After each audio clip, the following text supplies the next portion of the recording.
In the unfolding story of your life, who are the most important actors? Or to ask the question a different way, who are the two agents most responsible for who you are and what your life is like? The answer, not surprisingly, you and God. The two agents most responsible for who you are and what your life is like are you and God. Now that may sound obvious to hear in a church, but think a bit about that answer. In saying you, it means that you are a responsible agent. To be sure, we are all affected by parents, friends, genetic code, teachers, colleagues, the country we're born in, the house we're born in. All sorts of things shape us, affect us. Our circumstances are often outside of our control, just like they were for Joseph, as we've been seeing and we'll see again this morning. It was not his fault he was sold into slavery. It was not his fault he was cast into prison, and neither was it really his fault or his good planning that landed him as second in command in Egypt. So yes, we are profoundly affected by the people around us, but nevertheless, no human being had more control over Joseph than Joseph. I hope you believe that about yourself. Whatever circumstances you're in, whatever sort of hand you've been dealt in life that seems very good or very bad, no one has more to do with shaping who you are, no human being, than you. And of course, no one is the ultimate master of his own destiny. Ephesians 1:11 tells us that God works all things after the counsel of his will. This isn't really a sermon about human responsibility and divine sovereignty, except to say at the beginning that yes, the Bible teaches both of those things. God ordains whatsoever comes to pass. The church father Augustine once said, "The will of God is the necessity of all things." The way things are ultimately is according to God's eternal, immutable decree. And at the same time, we see clearly in the scriptures, we are responsible. So most famously in the Bible, we see in Acts, as the apostles are preaching, they say that Jesus was handed over, was crucified according to God's predestination, according to his foreordained plan. That was God's plan from all eternity, and it was going to come to pass. And at the same time, those men that crucified Jesus did a wicked thing. They were held responsible. So God gives us brains and feelings and wills. So in one sense, Joseph was responsible for who Joseph was and who Joseph became. And you are responsible for who you are and what you are becoming. And yet we know that God was for Joseph working all things according to his purposes, and so it is true for all of his people. So to put it another way, don't think of the story of your life as a solo performance. If you want to carry the metaphor, you may be the lead actor or actress in some sense, but then let's be quick to say God is the writer, the director, the producer, the makeup artist, the choreographer. As you act in the sense, the philosophical sense that you have a soul that is acting according to a God-given will. As you think about your life, who you are, what you want to accomplish, what you want to become, or who you don't want to become. Never forget, with all of the circumstances in your life and all the people that have shaped you, that the two most important agents in your story are you and God. And that's what we see once again as we continue with this story of Joseph and God's providence. Hope you have your Bibles open to Genesis chapter 40 and Genesis 41. This is a long passage, 2 full chapters, so we're going to do this a little differently this morning. And I'm not going to read through the whole text, which would probably take 15 minutes. But let me summarize the story. Some of you will have heard it many times. For others, maybe it's the first time hearing this wonderful story.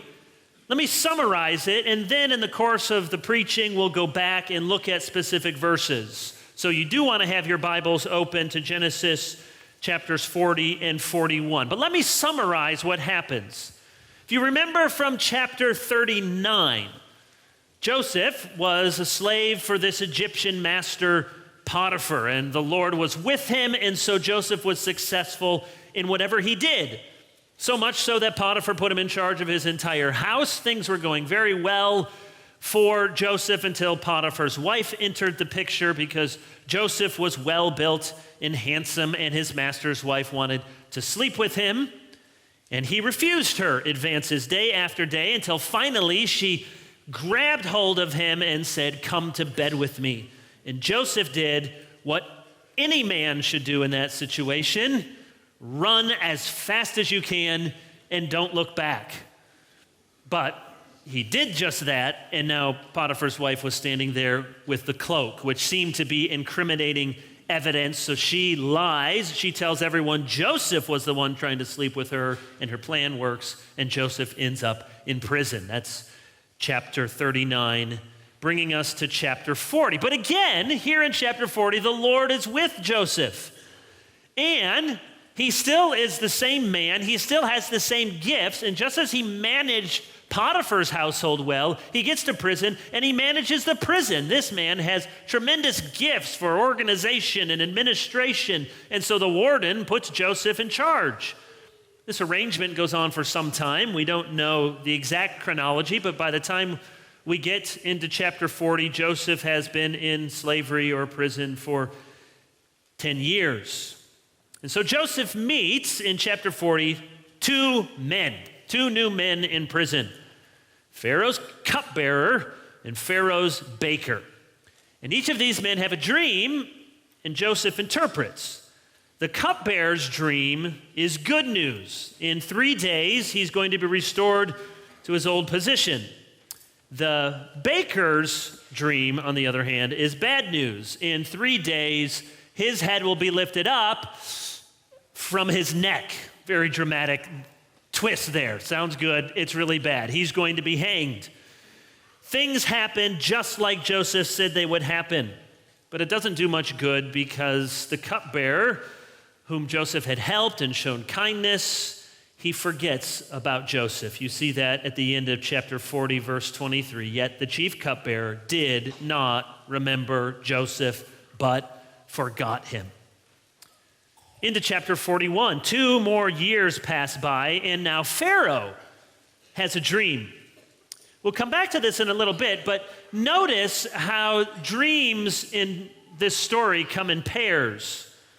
So he has a dream about fat cows and skinny cows, and then a dream about plump ears of grain and thin ears of grain. Joseph, at the very beginning, in chapter 37, he had 2 dreams. The cupbearer and the baker have a total of 2 dreams. Pharaoh has 2 dreams. Well, Pharaoh can't figure out what's happening. He sends for his magicians, his wise men in the kingdom. No one can interpret his dreams. And then, light bulb, something goes off.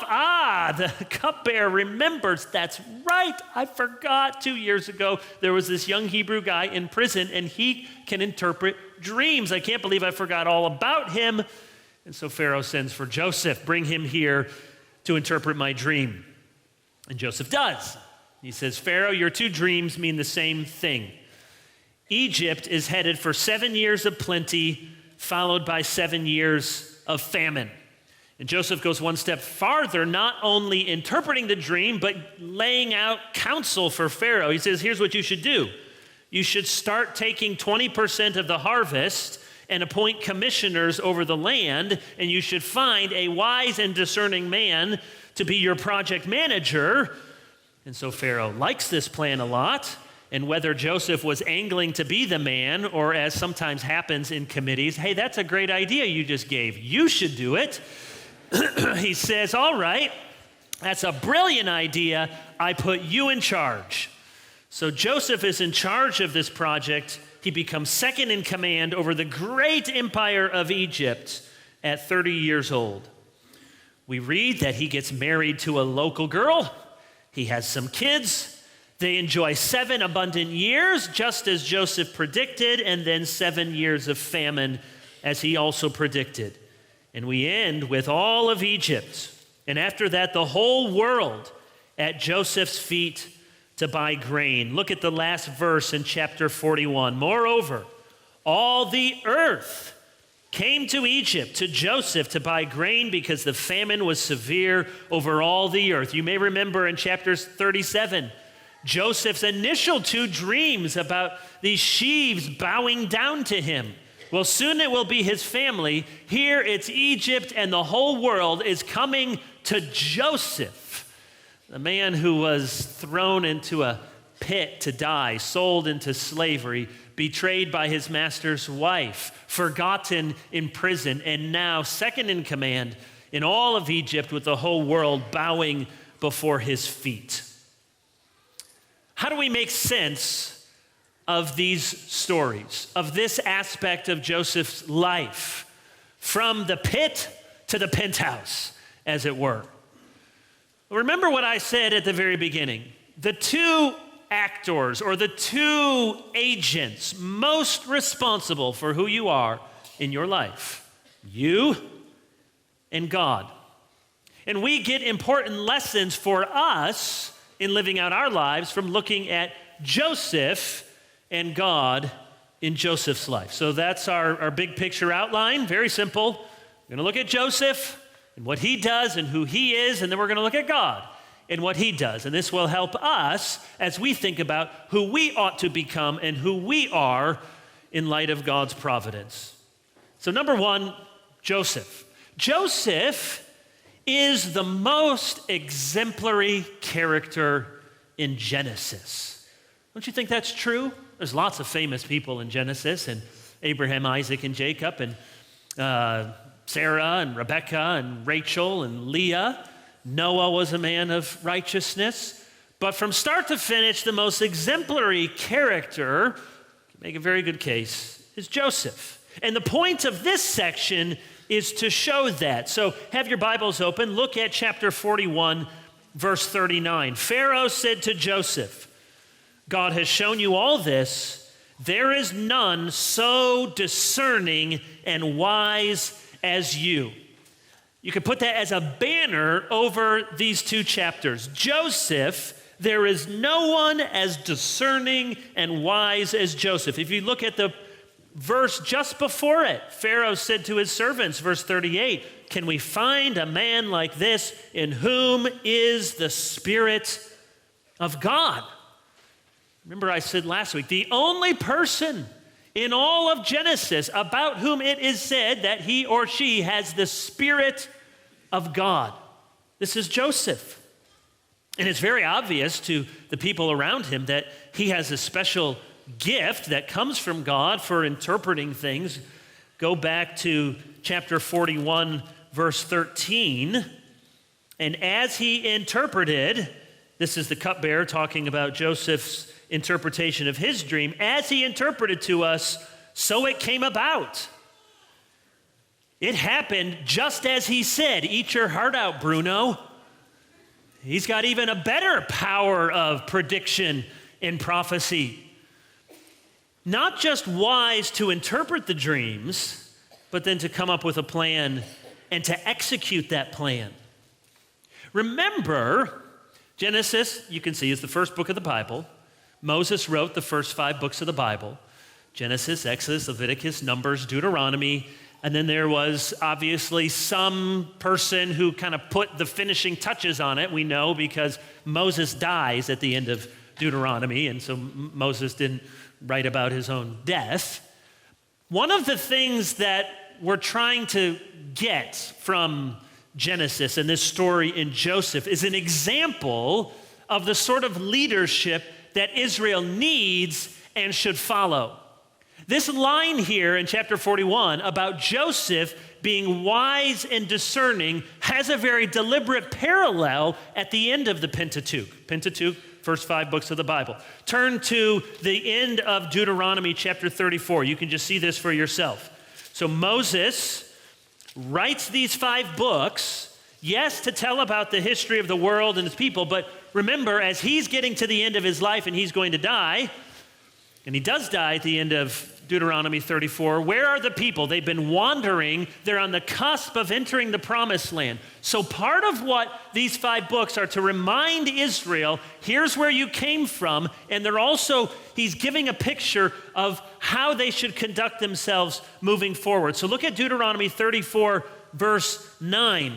And Joseph, the son of Nun, it's his dad's name, was full of the spirit of wisdom. It's almost in direct parallel to what is said about Joseph. Part of what the Israelites are to see, okay, we're a little scared, we're a little nervous, we're heading into the promised land, Moses is gone. We need Moses. Moses led us out of Egypt. He led us to the promised land. Moses' face got all shiny. He gave us the 10 commandments, the law.